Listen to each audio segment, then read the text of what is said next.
Good evening and welcome to this edition of the Kohler Bowl Talks. Also, welcome to the viewers from the AD Weekender on the AD Weekender channels. Today, my name is Madhav Raman and I run a architecture and design practice out of Delhi called Anagram Architects. And today I have the great pleasure of having with me on this conversation Shabnam Gupta from Mumbai. And Abin Chaudhuri from Kolkata. And I'm really excited about this evening's conversation because, I mean, both these people are kind of the top, amongst the top practitioners of design today in India. I'm particularly excited. Abin, of course, is a close friend. Shabnam, I don't know too well, but I'm very familiar with her work. And I'd probably say that the familiarity with Shabnam's work is fairly widespread. Essentially, I'm excited because given the topic today, which has to do with color, the motivations of using color as designers, clients' perception of colors, our sense and, as designers, how we work around colors. And I think we are all very privileged to hear from amongst the top contemporary practitioners, and especially people who do use color in their work, in their architecture and interior work, very, very kind of in a very diverse and in a very multilateral sort of way. So to start things off, what I will do is I will ask Shabnam to give us a sense of what she thinks of when she thinks about color and how to work with color. And I believe she has a few images from her work, so that'll help our audience kind of understand what we are talking about, because often color becomes a fairly abstract thing. And then I will follow that up with asking Abin to do the same. And then we'll try and carry on this conversation from there. And with a little bit of help from the team at Kohler Bowl Talks, we will be able to take on board some audience questions towards the end of the conversation. So do keep sending them in so that we get to hear from you and I get to ask these two amazing folks questions that you might have about something that I'm sure everyone thinks about, color in their lives. So, Shabnam, can I ask you to begin with your thoughts?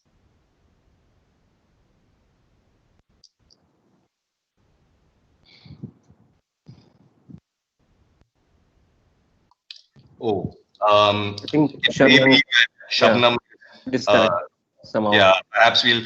So, so that we don't lose time, maybe I can ask Abin. I've often thought about your work in terms of art and color, because it's actually remarkable the way you use it. So if you could tell us a little bit about your thoughts on how you use color in your projects.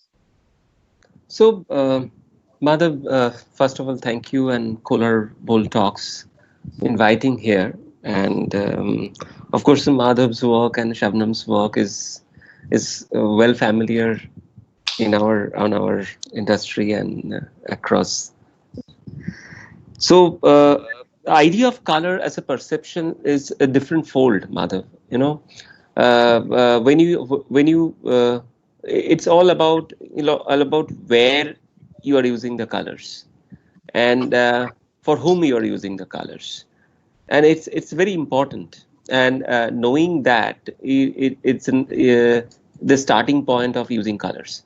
I think you fairly remember one of my first project in IMI Kolkata, which is an institutional project. I've used a kind of a color which is a kind of colored glass. I think that is a kind of an point of view which I've arrived from a kind of idea of what I've gathered from multiple research. I have understood that the color is something which is not an well accepted sometimes as a kind of particular people of our our life. But interestingly, when I studied, I found out that the country like in India, there's a lot of colors. We celebrate colors. We celebrate colors. It's not about only on festivals. With our life, with our cities, color determined cities. Like so, in terms of that, we thought that we must explore the colors, and that is why my management institute color facade has been actually taken care of that color surface. And interesting, when I've actually presented to the client and people say how you do that. So that's one struggle, and second is why you are making this kind of a color.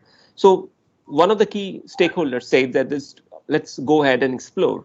Now, idea is when we completed that projects, we understood that a lot of people, the young budding management students, are really excited about the colors. That is the one point we been encouraged to use a color where we can actually explore it. Now, in terms of schools, the institutional projects we do, we really explore the color in multifolds. Okay. Now, in terms of some of the projects that we have done, like I'm saying that in a nursing college and other places, I'm little fascinated about colors to use somewhere. I think it add values to our life and we connect. So it's an as an architect, we always wear black t-shirt, black trousers, everything. We generally don't use too much of colors. Even when we have been taught showing Tadando and rest of the peoples, and we talk about concrete, gray, black. So this is a kind of sensitivity we have understood, and I don't mind to say, because when it's all, the color depends on economics, and it's very interesting. you know eh, we try to push color in everyday's life. Now it's interesting that when you explore the colors, when I've recently seen Shigeru Ban's toilet, okay, which is changing colors, it really struck me, because generally in Japanese they don't explore much on colors except some schools. But there is a public as a whole which really explore the idea of color, and I think that is the one way I need to really explore that. And in Bamboo Pavilion also, I really explore the color as a tool, because I feel they people as at a large, they can connect as a public that I'm catering, they really connect the color. But the same way, when I sometimes I've designed in houses of villas or interiors, I really can't explore myself, okay, but I explore in my home, honestly. So one to set it up that most unobvious, unorthodox way how the color can be explored. So like a pink with blue and yellow, so nobody can think about it. We try to explore in my home. So at least show my son that there is no formula as such in a world that it exists. Okay, you should be as courageous as possible. So I think the perception is important, and whom you're working for the projects. So we, as a whole, we do a lot of public projects. We do a lot of museums and other things. Of course, we explored in signage, we explored in graphics, but the typology, in different typology, we of course use colors, but there is an inherent tendency to use colors on my part, and wherever I get a chance, I use colors. So that's surely, you have already been seeing my work, so you might be witnessed that. No, absolutely. And I think it's interesting, this kind of idea of color, in architecture as a gesture to the city. Your idea that, that you sense that India celebrates color in its day-to-day, and the buildings tend to be a little bland in that landscape. So whether in your institutional projects or in your hospitality projects, it's almost like you're giving people a treat, like for free. We have Shabnam back. And Shabnam, although I would have actually honestly loved to have started this session with you because, your work is a visual treat. So I'd really want to kind of hear and more importantly, see you talk through ideas as they are translated in your work. So if I could ask you to start, that'd be awesome. Sure. Thanks so much, Madhav. Sorry, I lagged out on my internet. So just one of those that. Okay. So I relate to a lot of what Abin has just spoken about because right from the design fraternity, including myself, delving in grays and whites and blacks, to actually celebrating India and celebrating colors. So I think for me personally, I think in color. I think in color. And I'm also very unafraid to use color. I think it's an inherent inborn quality right from my teens when I went through as my parents would put it, the terrible teens, and wanting to wear fluorescent shoelaces, different colors on both my sneakers, and late 80s, big pop-up flowers, and to the shock of my parents, I think it's just something that's always been there. It's just that now it's more channelized in my work, thankfully. So, but I think color is something that you need to be very unafraid of. Surprisingly, I find a lot of people being very afraid of color. Because if you actually look around you, nature is full of color. And you'll have the most bizarre combinations that you will actually see in nature. So I don't know why we as individuals are so wired up to think that the sky needs to be blue and a boat needs to have a white sail with a red bow. I mean, I think it's just a wiring more than anything else, because there's anything you can do. So I'm going to just share a few images of what we do, which should kind of sum up our philosophy. So the slide one that I'm going to be sharing is the entry of this home that we've done. And like you can see, it's the entire entrance foyer is in a grape color, and the door is in a deep emerald green.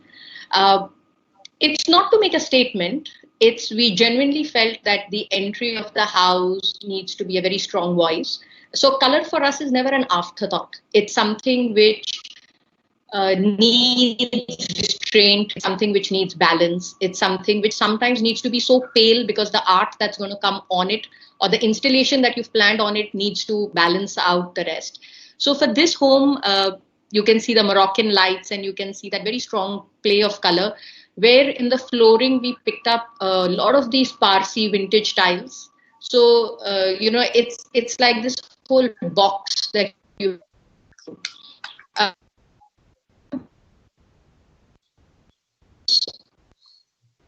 actually see that the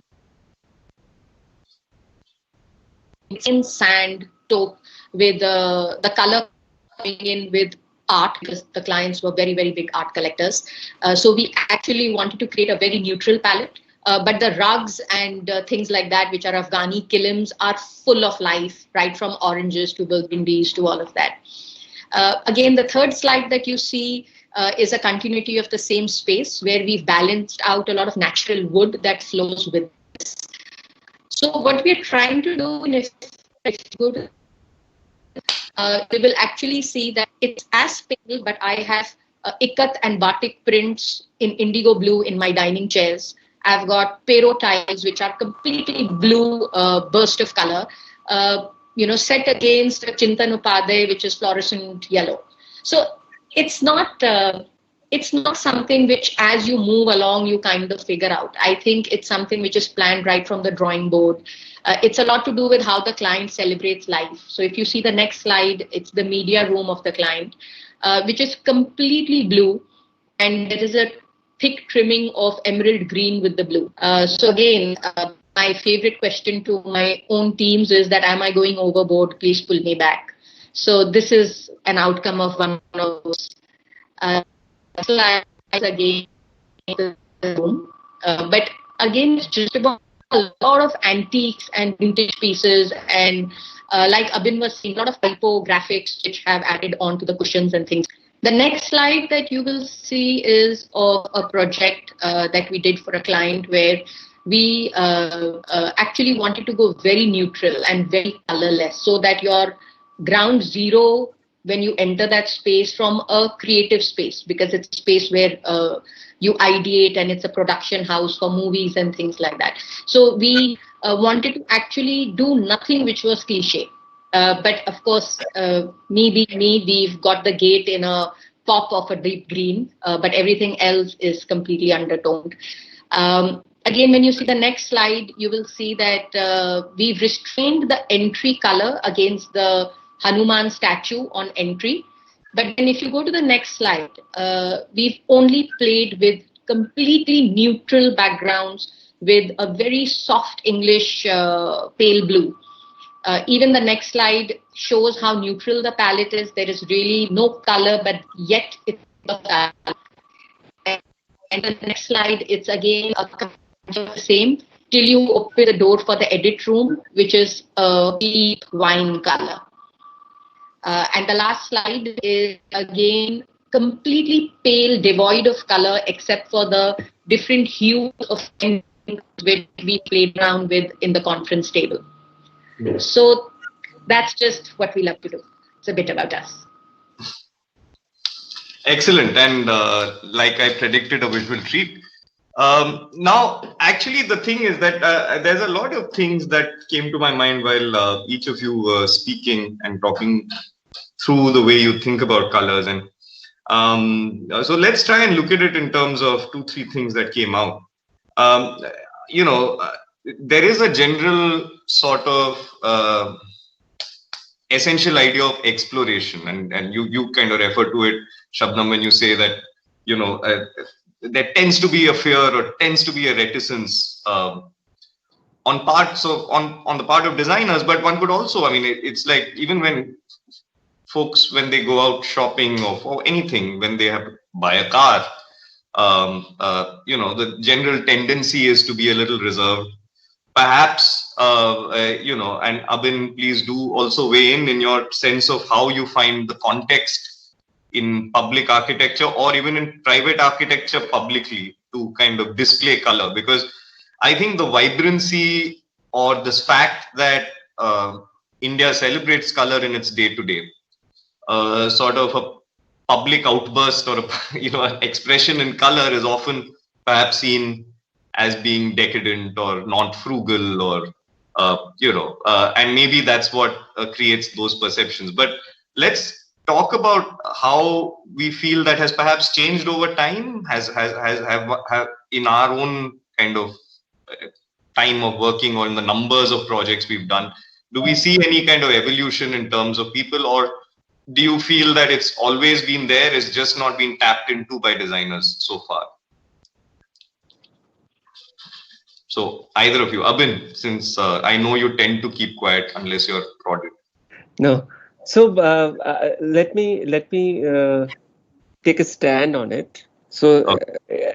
As a world of capitalism and a distinguished idea of the rich and the poor, okay, it's very evident that the more as an architect we are pushing the color in a public forms, but the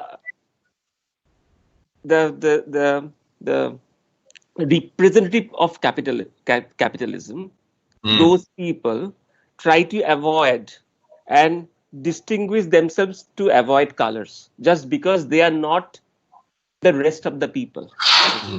So where I feel there is a disconnect, because it is a much more struggle to convince in private villas. I'm not really fortunate like Shabnam because she made it, but I cannot manage yet. But I have some agendas somewhere, someday I can manage some someplace. Okay, but this is my experience. So they tend to feel that color is for the rest of the people, not for us. We are segregated.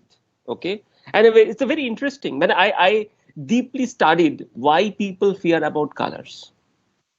Okay, but they love it. They celebrate it. They give you congratulations when you done a fantastic projects. But they are not so much of comfortable to using same thing in his house.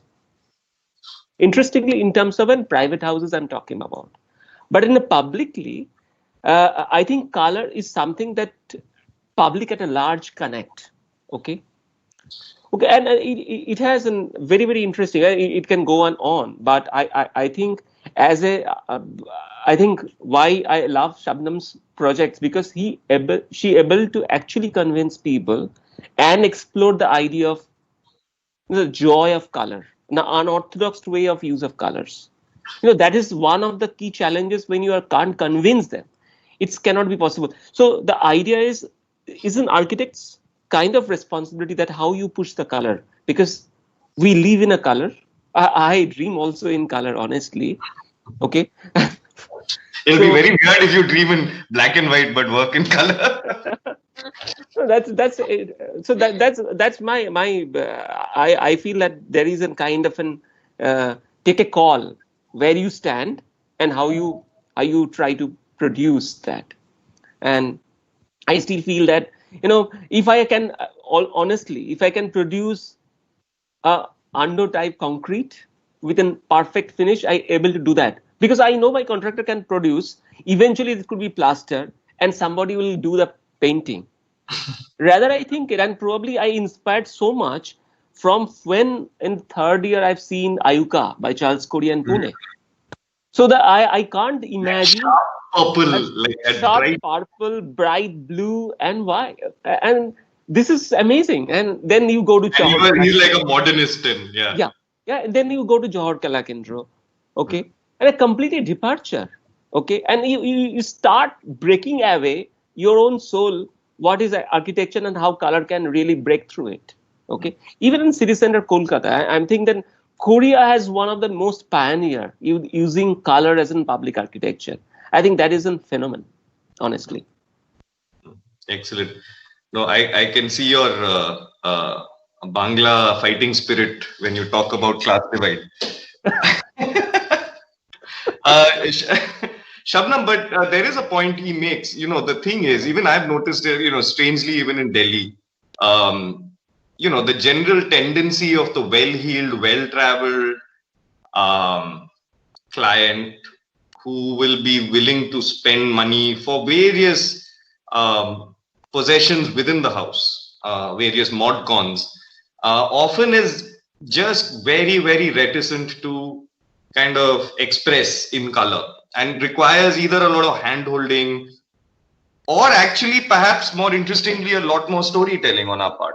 You to kind of flesh ideas out. So can you perhaps talk us through, like, maybe someone like a client who you expected would be a lot more enthusiastic about your kind of vibrant approach to colors, and someone you have to bring around to your sensibility of color as an expressive thing within an architectural space?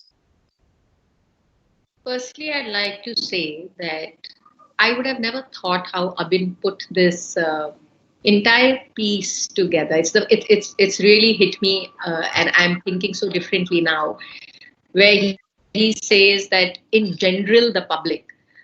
So when you say in general, what comes in my mind is, if you're even seeing just the Rajasthani women, when you go to Rajasthan and you see the kind of combinations they wear, they'll wear a shocking pink ghagra with a canary yellow dupatta and a parrot green blouse, which you're aghast. You can't imagine that someone could pull that off. And they wear it with complete beauty. They own it. As versus when he's talking about, when you call it the well-heeled client, where they actually feel that they need to differentiate and get into these softer palettes, because that's too generic or that's too general public in terms of perception. I mean, Abin, that's beautifully put. I would have never summed it up like that. But I completely get where you're coming from. Uh, Honestly, Madhav, I think it's not like we get clients who come to us and say, you know what, we want color. I don't think, honestly, that's the case. And I never realized to a very large extent that as a firm, we've gotten more and more associated with playing with color because we never thought too much into it. It just comes naturally to us. It's something which, I mean, I don't think I've ever created a complete white home ever. So I never really thought, because it's something which we've been doing till from bus ride designs. Ayaz once pointed out saying that, but color is your strength. And it hit me and I said, really? I mean, is that how we are looked at? So I think even when clients come to us, we actually need to, or either they see our enthusiasm and they back off, or I don't have the well-heeled pseudo clientele that only wants grays and whites. I don't know which part it is. But I think we in general get client where we either handhold them, or we, you know, to a large extent in our profession, you're kind of teaching the client as you move along that, you know, this will be good for you, or you know. So I think when you kind of take them through that process, saying that it's a media room, you're not going to be staying there. I'm not proposing this in your bedroom. You know, you don't need to wake up every day with a strong color. You're spending a couple of hours there. And why would you not want to celebrate that? Why would you not want to feel extreme euphoria within that space? I think it's also somewhere easy for them when you tell them it's just paint, you can repaint it. You're not married for life. I mean, I don't know. I don't know which part it is of everything that I have summed up, but I think mostly it is that they just feel that we are so passionate about what we do that itna galat nahi karenge, kuch to theek kar hi lenge, kind of a thing. And they let us get away with what we do. I would think that. Yeah, I mean, if you know, if a sort of a vibrant approach to color is, you know, 80% trusting yourself, then it's good to have your clients trust you. I think it's also the confidence, you know, that you build over a period of time where you kind of assure them that, you know, we know what we're kind of doing. Yeah. I think that maybe. No, so yeah, to go back to what you were saying, in your case, maybe not the well-heeled, although you know, you have a pretty, you have the client list of envy, especially for a guy from Delhi, right? All of Delhi is besotted by Bombay. So you know, I'll talk about two things then. Maybe we can move forward from this point and talk about a little bit about both your sensibilities and approaches to hospitality, because that's very much a dictated expression of color from the client who wants hospitality, you know, like a restaurant or a bar or whatever, with a theme, because it's like the entire thing is a product, and there is a fair bit of narrative building that one does in hospitality projects. You know, in general, one's approach to materials and textures and all is kind of contributing to a grander narrative. It's not these sort of spaces of you know, permanent occupation like a home or a bedroom where you know you're going to spend the next many years again and again in the same space. It's very much part of that experience. And as designers, we do try and kind of have conversations with people who end up using our spaces through narrative building. So again, I mean, either of you can respond, but in your mind, what do you say is like, see, because like in our kind of body of work, whenever we've had the occasion to get people to spend some time and have a meal, in whatever the context is, it becomes an occasion for us to say, okay, now we've got a little bit of a stage, we can put up a little bit of a performance and, you know, actually say something. And we can go through many of your, both your kind of restaurant, cafe sort of designs, and one can see that there's a fair bit of narrative building. Do you think color helps in kind of making the background score for these narratives? Abin or Shabnam, whoever. Shabnam. This is the problem. You mentioned Ayaz and you mentioned Abin having this wonderful way of being very concise and then just keeping quiet. Yeah, absolutely. I was going to say that you need to. Yeah, it makes talking to them such an effort. It's like chipping away, So anyway, since he's passed it on to you, Shabnam. In fact, Madhav, I think color is a lot to do with context, because if you look at dandelion, it's not like residentials. You are so much more free in your brief. You can actually create what you want because you just need a basic demographic of who your clientele is, and that's about it. And what the brand stands for. But that's the only thing holding you back, and then you weave that story to however you imagine it to be. I think it's not about how the color fits in. I think it's in hospitality. I think it's about how color fits in a way of life. Like I know for a fact that if you would do a fine dining, or if we like when we designed the restaurant and Intercontinental in Mumbai, that audience will just not appreciate strong play of color. So I think that's where the kind of context comes in. But when we design for bar stock exchange or socials, we go all out because your demographic is younger. You're coming out for a fun drink. You're not coming out for that family quiet meal as versus what you would in context to a 5-star hotel. So I think the color is more to do with that, honestly, than even in residentials. It's the context of where you use it, what's the natural light, what's that room being used for versus hospitality or residentials. That's what I think. Obinda. Yeah, I think it's a very much contextual. Yes, absolutely.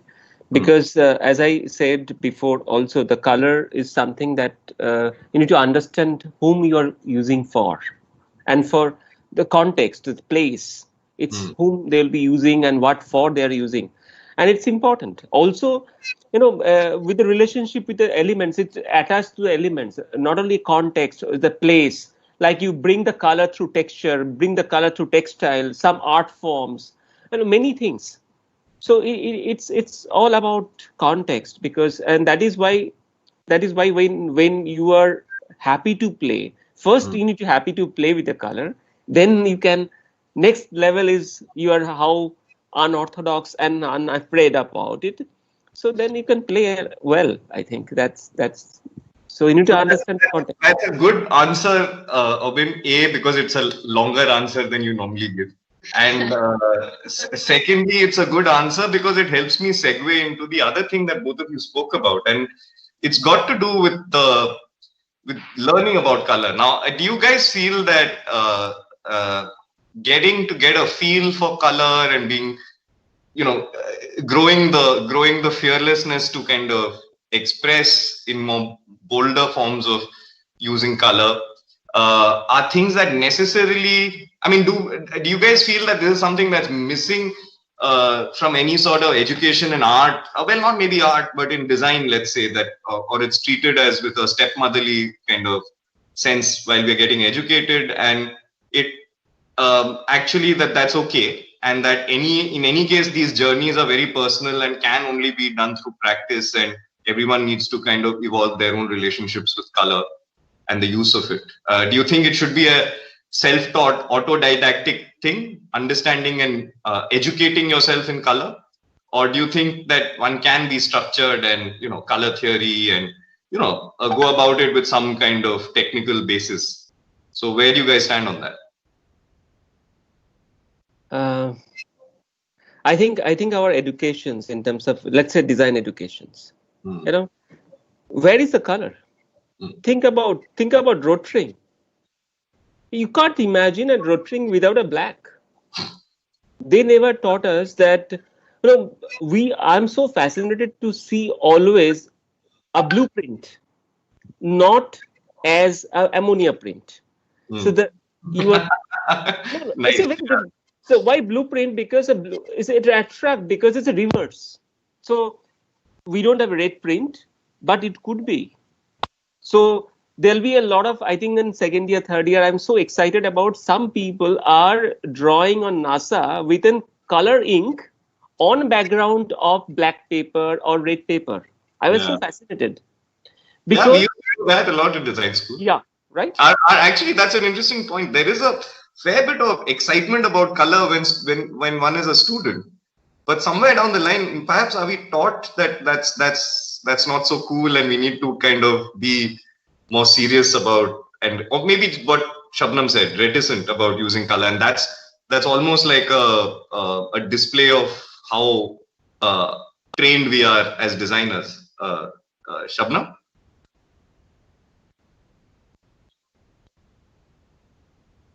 Shabnam, are you there? I think somehow has. Okay. No, but that's a really interesting point. I do remember even when we used to make sheets for our submissions, there used to be a great deal of innovation on the texture. I remember someone using a kind of a gold coated sheet that was almost metallic, you know. It was called something. It was an electric plate almost. And he drafted by carving on it with a cutter, you know, half cuts, and then kind of did a ink inlay into those grooves with rotary. You know, there's a lot of craft which I guess a computer does away with completely. You know, yeah, and maybe that's our design schools perhaps need to keep that connection with. Not only that, they should allow to explore the idea of texture, color, and something. I think it's not about design or presentations. I'm saying that the fearlessness of color should be come from a very deeper inside, and it's not only in other people comes through a family, but the design educations and a normal education. No, but I just tell you, it's like, you know, in the primary schools.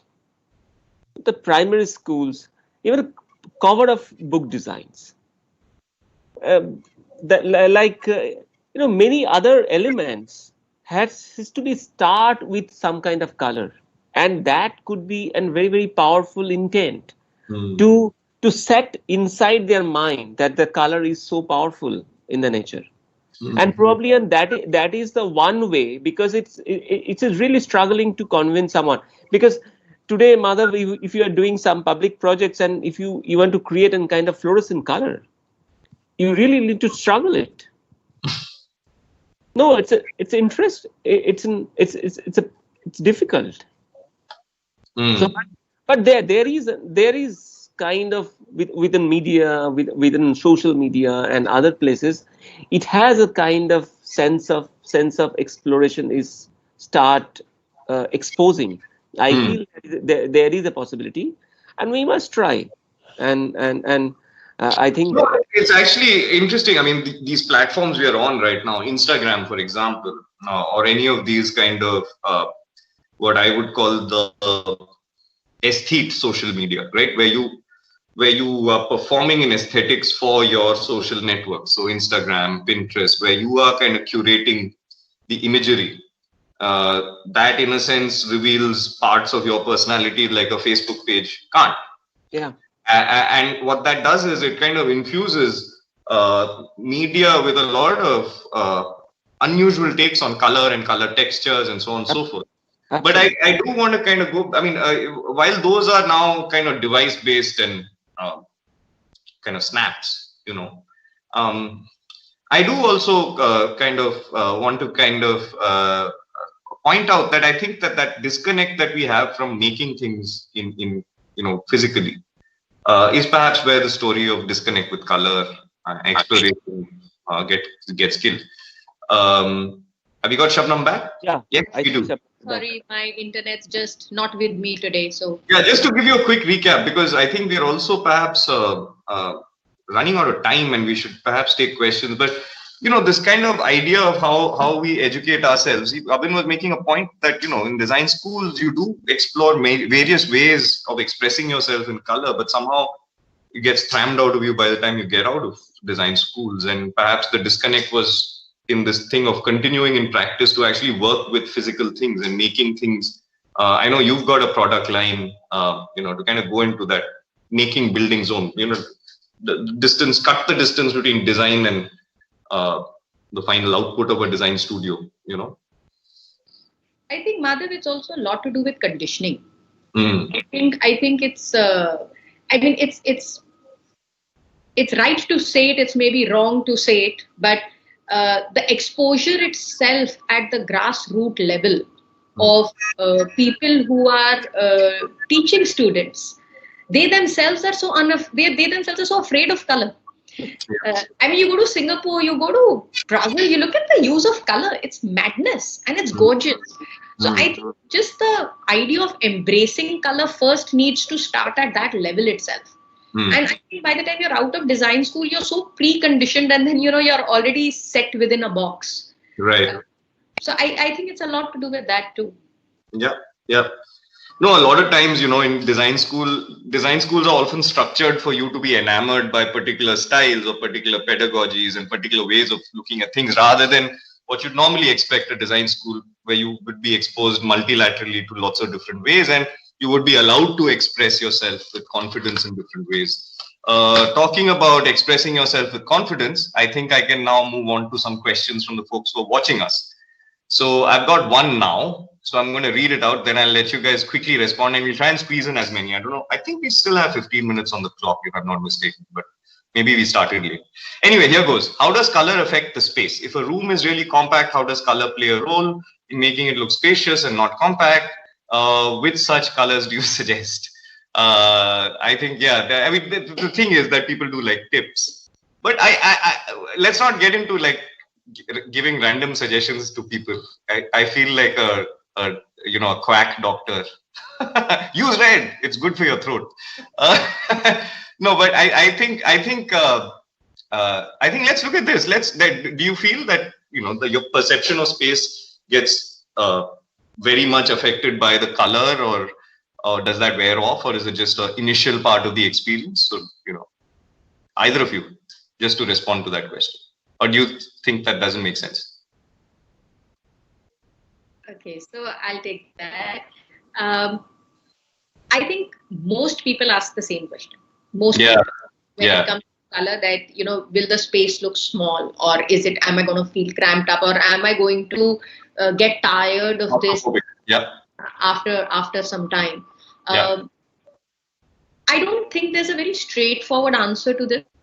It's not like yes or no. It's not about that.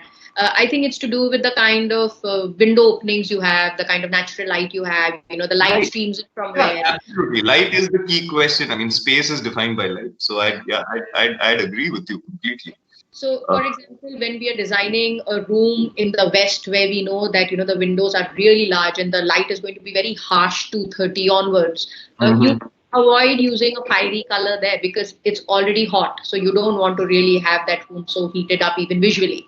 The same, if it's got poor lighting, you're not going to go with very deep colors.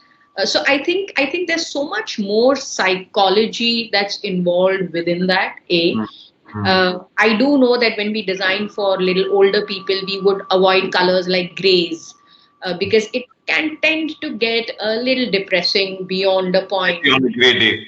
Yeah, so I think there are so many more factors before you can answer a question like that. Cool. Abin, do you expand and contract real estate through? No, she has answered absolutely correctly. Nothing to elaborate here. Madhav, are we getting equal points, or is Abin overtaken me the 2 times I lagged out? From Bombay Karan Johar show, by the way. I'm not drinking no coffee.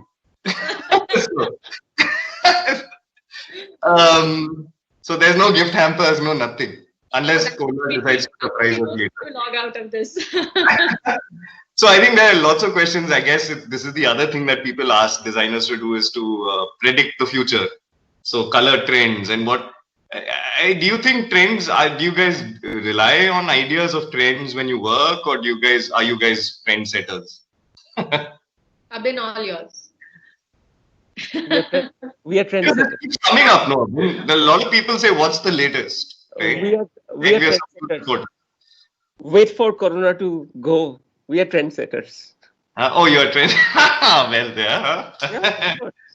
Okay, excellent. No, I think to respond to that, I'd just say that, if one does have that approach to color and trends and stuff, one also realizes these are cyclical. So actually, I find that it's much more interesting to keep an eye on the world around, outside design around you, to look for cues onto what, like, what you could perceive as a mood or a sense or a vibe or a cultural trend or something like that. And then if eventually that leads to a certain story in color, then that's awesome. I just think of trends spotting as a thing. It's like a spectator sport. You shouldn't do it in something you do yourself. Right. So I think by all indications, unless I hear from other folks on the Kohler Bold Talk team, quick question from Aditya.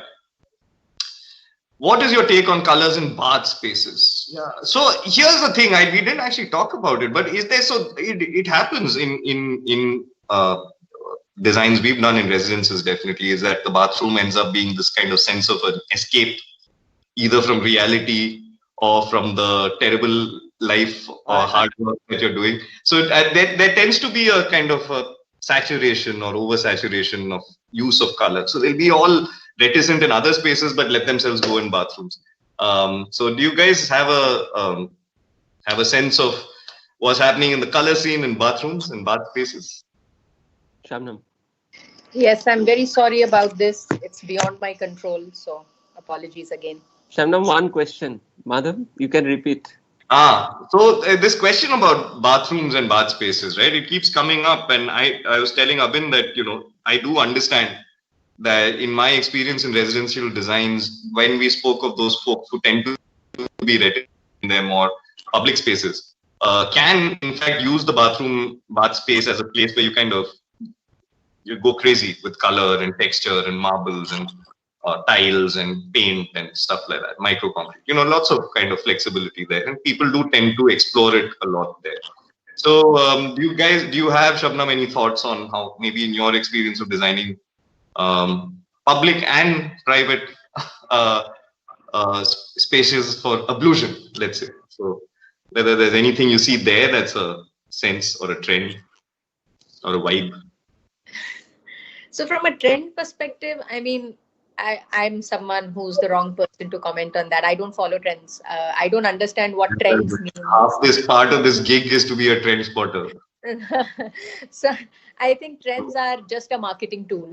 I think. But you don't look at bathrooms as a specific canvas for doing crazier things than you would normally do anywhere else. It's not like that. I think for residences, if it's a powder bathroom, yes. If it's a personal bathroom, it's more therapeutic and it's something. Yeah, like an escape, right? That's been my experience. Absolutely, which needs to be your escape room. So that needs to strongly reflect your zero time or your personality in that sense. But from hospitality and public spaces, you can go all out. You can do all the madness and go completely crazy, which is the fun part. Yeah, that's actually interesting because hospitality, yes, but perhaps in the more kind of hotel organized hospitality, let's say, you always get to see, again, there's that reticence. You want to hit a color palette and a texture palette that is universal, and therefore the idea of having something universal means to kind of bland it out and paste it out, reduce a depth. So I think let's wrap things up. Because I think we may have even stopped streaming. I don't know.